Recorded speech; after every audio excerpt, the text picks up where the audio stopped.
हर सदी में कोई एक ऐसा इंसान आता है जो अपने जज्बे से दुनिया का रुख बदल देता है,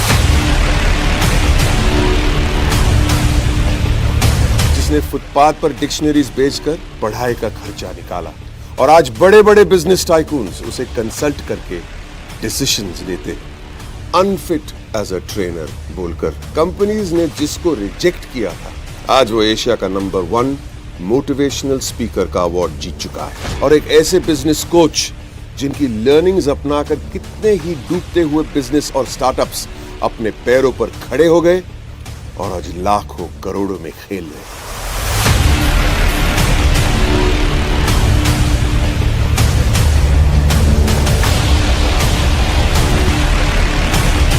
Are you really ready?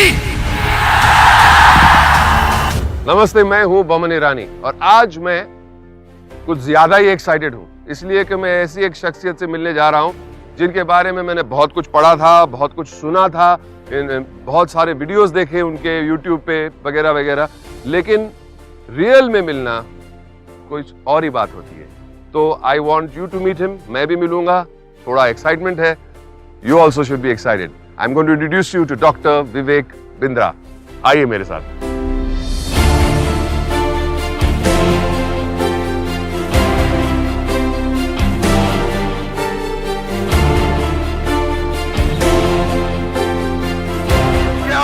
Such a joy. बहुत खुश हूँ, बहुत खुश हूँ। Amazing. You could make it, huh?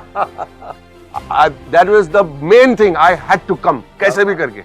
बहुत नुकसान हुआ है, मैं आपको बताऊंगा क्यों। मैंने बहुत सारे डेट ब्लॉक कर, मैंने अभी नहीं बताऊंगा। But I'm so happy to see you. I am so happy to see you. You could make it. क्या बस अब वहाँ बैठे हैं। उस तरफ चलो। Let's go. Please come. Thank you. Thank you very much. क्या बात है sir. Thank you. Thank you. Very proud to be here. बहुत खुश हूँ मैं आज यहाँ पे आया हूँ। लेकिन आपसे एक शिकायत है। बहुत नुकसान हुआ है मुझे। नुकसान हो गया कैसे सर? जब मुझे बताया गया था कि आपसे मिलना है, आपके बारे में बहुत सुना था, पढ़ा था, यूट्यूब पे देखा भी था, तो मुझे आना था जरूर, लेकिन मुझे बहुत डेट्स ब्लॉक करने पड़े, इसलिए मैंने मैनेजर से कहा कि please block any amount of dates, but I have to meet you, आपसे जरूर मिलना है।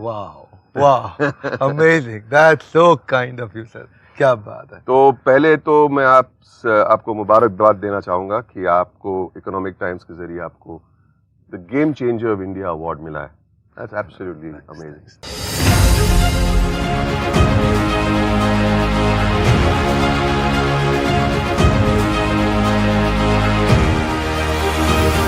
एक और शिकायत है आपसे कि आपका इतना बड़ा YouTube चैनल है, इतने हिट्स है, इतने सब्सक्राइबर्स है, इतने फॉलोअर्स है, लेकिन आप बहुत लो की है। आपके बारे में लोग इतना बहुत जानते नहीं हैं। तो आई नीड टू नो, और आपके जो फॉलोअर्स है, आपके चाहने वाले कितने लोग हैं, thousands and lakhs and millions of people जानना चाहेंगे आपके बारे में लिटिल मोर। आप बहुत ही लो की है सर। बचपन के बारे में, आपकी शुरुआत, आपकी जिंदगी, आपका बैकग्राउंड, आपके माँ बाप, योर एजुकेशन, आप शरारती थे, गुड बॉय थे, क्या थे, जानना जरूरी है। Let us know. बहुत लोगों ने पूछा था अब तक, YouTube पे कमेंट्स में लोग पूछते थे, जगह जगह पूछते थे अपने बारे में बताइए। तो थोड़ा पर्सनल लाइफ को मैंने अब तक थोड़ा बाहर रखा। बमन जी, थैंक यू, आपने पूछा। आपकी लाइफ से बहुत इंस्पिरेशन मिला मुझे। वैसे मेरा लाइफ थोड़ा स्ट्रगल रहा बचपन में जब समझिए मैं लगभग 2.5-3 साल का था, लखनऊ में मेरा जन्म हुआ था। पिताजी का देहांत जल्दी हो गया था और कुछ फैमिली सर्कमस्टांसेस ऐसे रहे कि फिर मैं मदर के साथ भी नहीं रह पाया अपनी। और उसके बाद कुछ समय चाचा के साथ काफ़ी समय जीवन में बिताया, दादाजी के पास बहुत समय बिताया, अलग अलग स्कूल बदले, दिल्ली पहुँचे। और मुझे याद है थोड़ा काफ़ी स्पोर्ट्स में बहुत इन्वॉल्व रहता था, जिससे मुझे बाउंस बैक करने की बहुत ताकत आई। आपने सुना होगा मेरे वीडियोस में। बाउंस बैक मैंने बहुत बार सुना है, तो बचपन से ही बाउंस बैक। ओके, ये एथलेटिक्स और स्पोर्ट्स का बड़ा रोल रहता है सर। क्या है, जब बैडमिंटन में हार हुए मैच को जीतने की ताकत आती थी, प्रैक्टिस होती थी, तो उसको मैं लाइफ से रिलेट कर पाता था। एथलेटिक्स में मैं I was a national runner, मैं बेंटम वेट कैटेगरी में थोड़ा मुआई थाई बॉक्सिंग भी किया और कई गेम्स में मैं पार्टिसिपेट किया। तो उसमें क्या है, जो डिप्रेसिंग टाइम्स को हैंडल करने के लिए जो ताकत थी ना, एक आउटलेट मिलता है, बिल्कुल you can give it back. वो जो आउटलेट है, उस आउटलेट में अब समझिए जब कभी हारा हुआ मैच जीतता था ना, तो उसको मैं लाइफ से रिलेट कर पाता था। फिर मुझे याद है पार्ट टाइम काम शुरू किया, थोड़ा होम ट्यूशंस का। आई इंटरप्ट यू, ये एक सवाल, आप स्टूडेंट कैसे थे? स्टूडेंट में कुछ सब्जेक्ट में बहुत अच्छा था, आई विल नॉट लाई। कुछ सब्जेक्ट में मैथमेटिक्स Just like नहीं me. पसंद था। मैथमेटिक्स पसंद था आपको? ना सेम, मैं डिसकैलकुलिक था मैथमेटिक्स में, आज भी नंबर्स मुझे दिमाग में घुसते नहीं। Anyway, so you were okay student, certain subjects में आप अच्छे थे? नहीं, बिजनेस स्टडीज में मेरे ख्याल स्कूल में मेरे हाईएस्ट थे। इकोनॉमिक्स में आई वाज गुड, और थोड़ा बिजनेस के प्रति नेचुरल फ्लेयर भी हो गया था। मैंने पहले ही अपना ही छोटे छोटे पार्ट टाइम अपने बिजनेस शुरू कर दिए थे। अपनी कॉलोनी में पर्चे छपवा के होम ट्यूशंस का काम भी शुरू कर दिया था, जिससे मुझे कुछ इनकम होने लगा। आप ट्यूशन टीचर थे? मैं सोचा कि अगर मैं खुद ही पढ़ाऊंगा ना, तो मेरी एक लिमिट रहेगी। तो मैंने और टीचर्स को साथ में एंगेज करना शुरू कर दिया कि तुम पढ़ाओ। आई थॉट ये स्केल अप हो सकता है। एजुकेशन विद एंटरप्रेन्योरशिप कॉम्बिनेशन, पहले से ही। आपकी उम्र क्या थी उस वक्त? मेरे ख्याल है तब मैं शायद 16-17 का था। Oh my God. 16 का था मैं। तो आपका एक टीम था, बैच ऑफ टीचर्स, जाके कॉलोनी में सबको सिखाते रहते थे। एक्चुअली क्या हुआ, मैं देखिए क्या बोलते हैं ना, वो आवश्यकता ही आविष्कार की जननी है। मेरे को उस समय चैलेंज था, पैसे नहीं थे हाथ में। मैं सोचा अगर ट्यूशन सेंटर खोलूंगा तो केपेक्स लग जाएगा, कुछ कैपिटल एक्सपेंडिचर हो जाएगा, तो कैसे asset light fly light model पे जाएं। तो मैं सोचा कि ऐसा कुछ करते हैं कि होम ट्यूशन से करते हैं, ऑफिस खोलने का झंझट खत्म, एक लड़का बैठेगा, वो फोन कॉल देगा, ऐड से आएगा, और वहीं से अपना टीचर जाएगा, उससे भी कमीशन मिलेगा, स्टूडेंट को पढ़ाएगा, उससे भी मिलेगा, मेरा खर्चा आराम से चल जाएगा। खर्चा भी निकलता था, उसके अलावा और कुछ निकलता था उससे? नहीं, थोड़ा सा मुनाफा भी हुआ। मुनाफा हुआ, मेरी अपनी पढ़ाई का भी थोड़ा मैं सपोर्ट कर पाया। तो आप तो कंफर्टेबल हो गए रहेंगे उस वक्त। Why didn't you remain comfortable वहीं पे? Why did you not continue doing that only? Actually जरूरत तो बहुत थी ना। मैं university of east London business school में मेरा एडमिशन हो गया था। एमिटी के साथ बाद में मेरा आगे सेकंड सेक्शन था, मैनेजमेंट प्रोग्राम, जब मैं एमबीए कर रहा था। तो तब उसका फीस बहुत ज़्यादा था, और वो मैं नहीं जुटा पाया था उस समय, और वो इच्छा मेरी बाकी रह गई थी। एडमिशन हो गया था, लेकिन उसके लिए बड़ा लोन चाहिए था। बैंक को तो कोलैटरल सिक्योरिटी, गारंटर सब चाहिए है, तो वो सुविधा नहीं थी उस समय। थोड़ा बहुत तो मैं कर सकता था। डिसअपॉइंटमेंट तो डबल होगा कि आपको एक्सेप्ट किया गया था लेकिन आप नहीं जा पाए। What did you feel at that point of time? Mohammed ji, idea बड़ा सिंपल है। ये जो तकलीफ थी ना कि मैं नहीं जा सका वहां पे, ये मैं महसूस कर रहा था मेरे अकेले की नहीं है। मतलब ये मैंने महसूस किया है कि मेरे उन दिनों भी आसपास मेरी कॉलोनी में, और फिर जो असली भारत है वो दिल्ली और मुंबई से काफ़ी बाहर है। ऐसे हज़ारों लोगों को मैंने महसूस किया जिनको ये तकलीफ थी। वो तकलीफ मेरी बहुत बड़ी है। तो मैंने एक्चुअली आगे चल के ना उसी को मिशन बनाया था अपना। ये जो आज हम मिल रहे हैं, आज जिसके कारण आज मैं आप इतना समय निकाल के आए आज हमारे पास, ये कोई आसान बात थोड़ी है। Your an inspiration to our country. Life is like a race. नहीं, बट टुडे आज मेरा मौका है। I want to be inspired. तो मैं सवाल पूछूंगा सर आपसे। आप डिसअपॉइंटेड हो गए। आपने तो फिर आपका नेक्स्ट प्लान क्या? नेक्स्ट प्लान ये था, मैं पढ़ाई तो खत्म किया। बात सही है, वो डिसअपॉइंटमेंट थोड़े दिन कंटिन्यू रही थी, और वो कुछ समय काफी मेरी लाइफ का बहुत ही खराब फेज था। मैं सोचता हूँ कि मैं अगर शायद स्पोर्ट्समैन नहीं रहा होता तो मैं उतना नहीं पहुंचता, लेकिन अगला जो पढ़ावा आया मेरे को, वो कम लोगों को मालूम है मेरे बारे में। अच्छा। I became a monk after my education. मैंने सोचा कि अब माता पिता भी नहीं है, कोई ऐसे सगे भाई बहन भी नहीं दिख रहे हैं, कुछ और दिख नहीं रहा है आसपास। मैं सोचता हूँ कि क्यों नहीं इस जीवन को भगवान की, समाज की सेवा में लगा दूँ।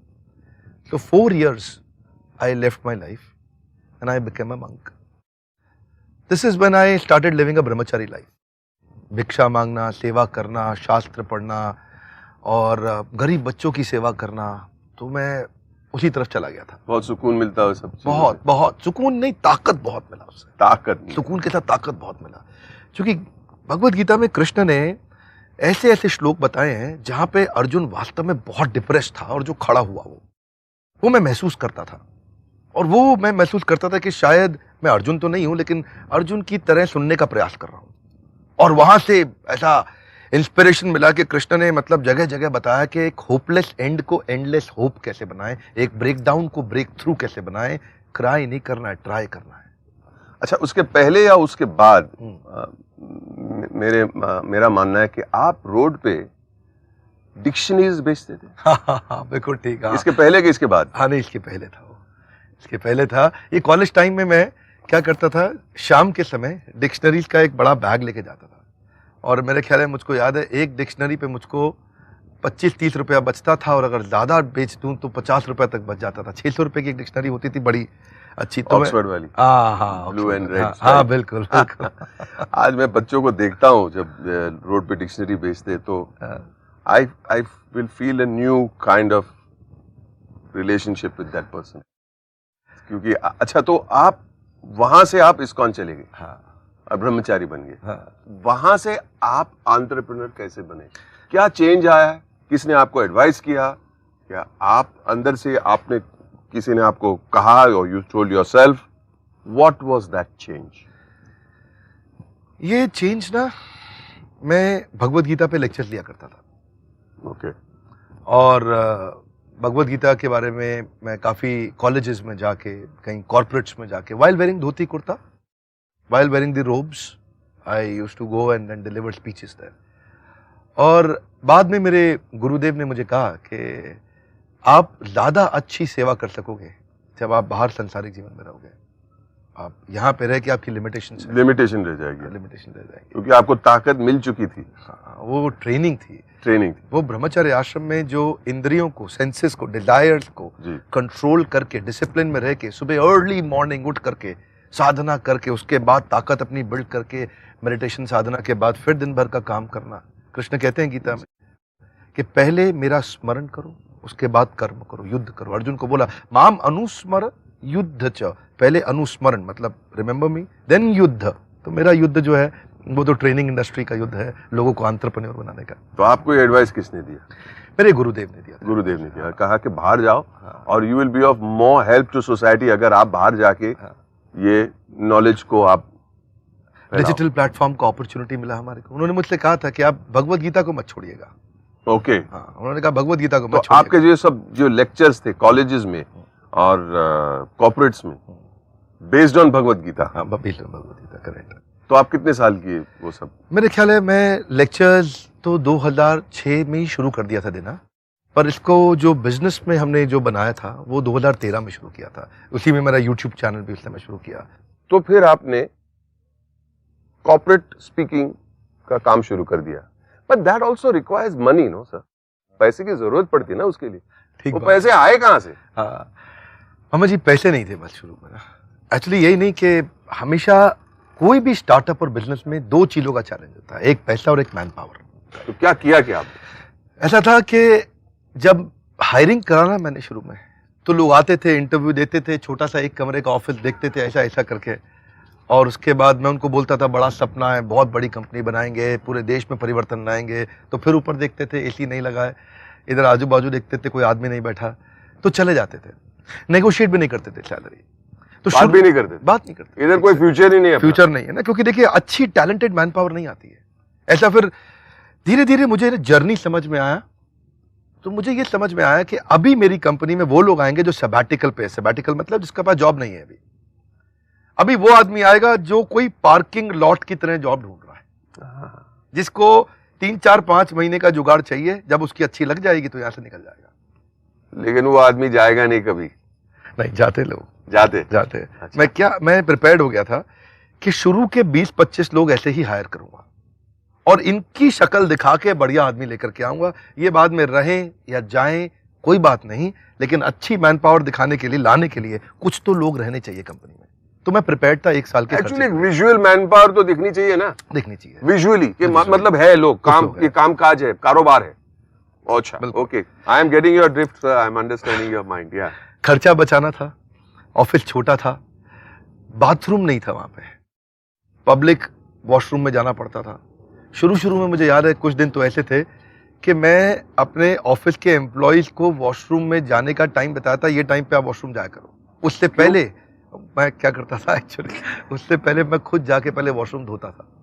क्या बात ताकि क्योंकि वो टॉयलेट इतने गंदे थे कि अगर महिला उसको यूटीआई जैसे कई इन्फेक्शन कैच कर सकते हैं, और वो पब्लिक टॉयलेट तो आप जानते हैं कि नोबडी टेक रिस्पॉन्सिबिलिटी। लेकिन मुझे ये डर था कि आज अगर मैंने वॉशरूम इनके लिए धोया नहीं ना, तो ये मेरे को छोड़ के चले जाएंगे, और अगर ये छोड़ के चले गए, बढ़िया मैन पावर नहीं रही मेरे साथ, तो मैं आगे अपना सपना जो देश में इम्पैक्ट लाने का था नहीं। सर मैं आपको रोकूंगा, आपने अभी इसके बीच में एक बहुत बड़ी बात कही, अगर ये लोग चले जाएंगे, आपने कहा टॉयलेट की वजह से, मैंने आज तक नहीं सुना कि कोई भी काम करने आता है वो टॉयलेट की वजह से ये भी ऐसा कोई प्रॉब्लम होता है, पर आपने ये कहा कि अगर ये लोग चले जाएंगे तो मेरा वो जो बड़ा सपना है वो अधूरा रह जाएगा। तो बिफोर वी गो ऑन, मुझे ये सुनना है कि ये बड़ा सपना, ये सपना क्या था आपका? सपना बड़ा सरल था कि जो तकलीफ मैंने सही, आज हम मानते हैं, मैं हमेशा बोलता हूं कि हमारा जो कंटेंट है वो पेरिस के लिए नहीं है, पीलीभीत के लिए है, वो भागलपुर के गांव के गरीब बच्चे के लिए, बॉस्टन के लिए नहीं बना रहे हम लोग, हम मैनहट्टन, मैनचेस्टर, मेलबर्न के लिए नहीं बना रहे, हम मोगा के लिए बना रहे हैं। तो वो जो देश में बड़ी क्रांति लानी थी, उसके रेवोल्यूशन की जर्नी को मैं पहचान रहा था, और वो बड़ा सपना जो था ना, वो यही था कि अगर एक आम आदमी को हम अफोर्डेबल एजुकेशन दे दिया मैनेजमेंट का, और 5 बेस्ट यूनिवर्सिटीज है, हार्वर्ड है, वॉटन है, स्टैनफोर्ड है, INSEAD है, लंदन स्कूल ऑफ बिजनेस है, अगर ये 5 बेस्ट यूनिवर्सिटीज इस लेवल का कंटेंट हम दे सकें, तो उसके लिए मैन पावर चाहिए था, मैं अकेला नहीं कर सकता था।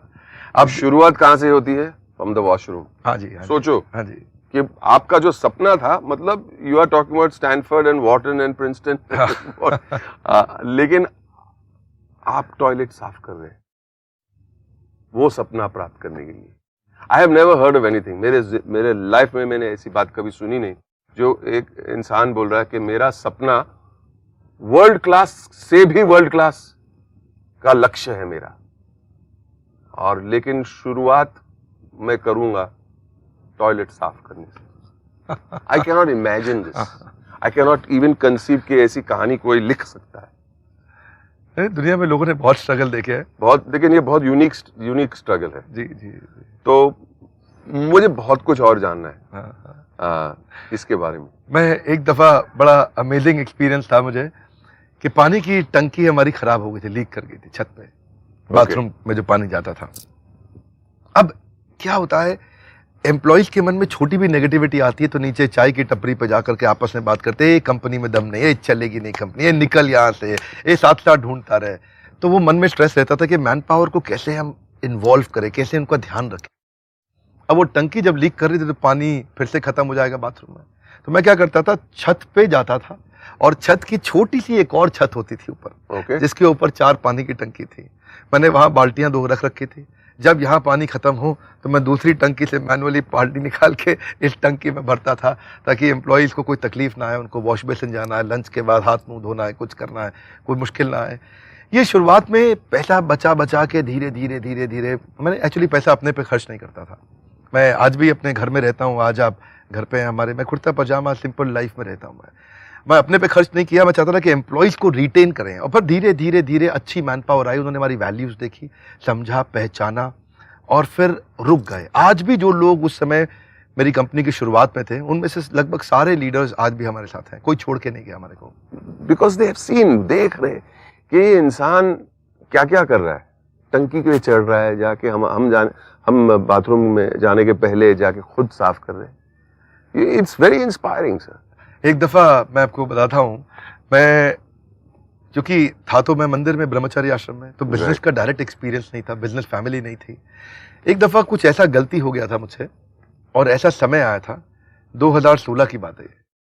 उस समय मेरी बड़े 5-6 बड़े कॉर्पोरेट के प्रोजेक्ट थे। वैसे सब कॉर्पोरेट हमसे काम करते थे, लेकिन ये बड़े लार्ज साइज प्रोजेक्ट थे। इनके दम पे हमने काफी बड़ी मैन पावर हायर करी थी, लगभग 100 लोग के आसपास हो गए थे टीम में 2016 में।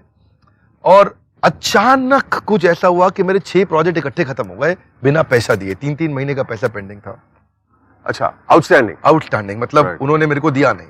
अब ये आउटस्टैंडिंग का भी जो चक्कर है लोग बहुत आइडेंटिफाई करते हैं हाँ बहुत high। इसकी वजह से बहुत सारे बिजनेस खत्म हो उनके भी सॉल्यूशंस होंगे आपके अरे पास बिल्कुल बिल्कुल you must be on your तो हम सिखाते हैं। सिखाते हैं लोगों को anyway go on sir employees के प्रति कमिटमेंट बहुत जरूरी है। वो मैंने ऐसा सिखाया और ऐसा खुद प्रैक्टिस किया कि जब हमारी कंपनी में पैसा आना बंद हो गया अचानक, और मुझे याद है 23 जून 2016 थी, और मुझे अचानक पता चला कि 3-3, 4-4 महीने से पैसा आया नहीं, और क्लाइंट ने अचानक ईमेल करके बोल दिया कि हम प्रोजेक्ट डिसकंटिन्यू कर रहे हैं, और अचानक कंपनी में सब हड़कंप हो गया। हमारे यहाँ तनख्वाह देने की तारीख थी 7 जुलाई। हर महीने की 7 तारीख को हम तनख्वाह देते हैं। 7 तारीख से पहले 23 जून से 30 जून तक मैंने तैयारी करके अपने मकान को बेच दिया, और लोगों को पता नहीं, आज भी मेरे एम्प्लॉयज को नहीं पता थी ये बात, बहुत लंबे समय तक उनको नहीं पता थी कि मैं 7 जुलाई की मेरी कमिटमेंट है, क्योंकि हमने अपनी लाइफ में पहले दिन ही सोच लिया था कि एम्प्लॉयज की सैलरी जिंदगी में कभी डिले नहीं होने देंगे। एक भी दिन ऐसा नहीं होगा जब मैं स्टार्टअप में पैसा नहीं होता, लेकिन कैसा भी करके इनकी सैलरी टाइम से पहुंचाएंगे, मैं नहीं दूँ, अगर कुछ भी नहीं मिलेगा मेरे को चलेगा। वही हुआ। 7 तारीख को सबको सैलरी मिली, लेकिन धीरे धीरे लोगों को पता चल गया था कि हालत खराब है कंपनी की, बहुत हालत खराब है। तो वही हुआ, 100 में से काफ़ी सारे कुछ एम्प्लॉय छोड़ के गए, कुछ को हमें भी थैंक यू बोलना पड़ा, कुछ को हमें बोलना पड़ा थोड़ा रुको, थोड़ा बताएंगे आपको, थोड़ा और कहीं काम कर लीजिए थोड़े दिन के लिए। उनको 1 महीने का नोटिस का पैसा दिया, उनकी तनख्वाह का पैसा दिया, वो लोग गए, और वहाँ से मेरा वो जो भगवत गीता की ताकत थी ना, वहाँ से मैं फिर से खड़ा हुआ, और 3 से 4-5 महीने के अंदर अंदर हमने कंपनी का फिर से टर्न अराउंड ला दिया। बाउंस बैक बैडमिंटन, हाँ जी बिल्कुल, स्पोर्ट्स, हाँ the sportsman in you came alive.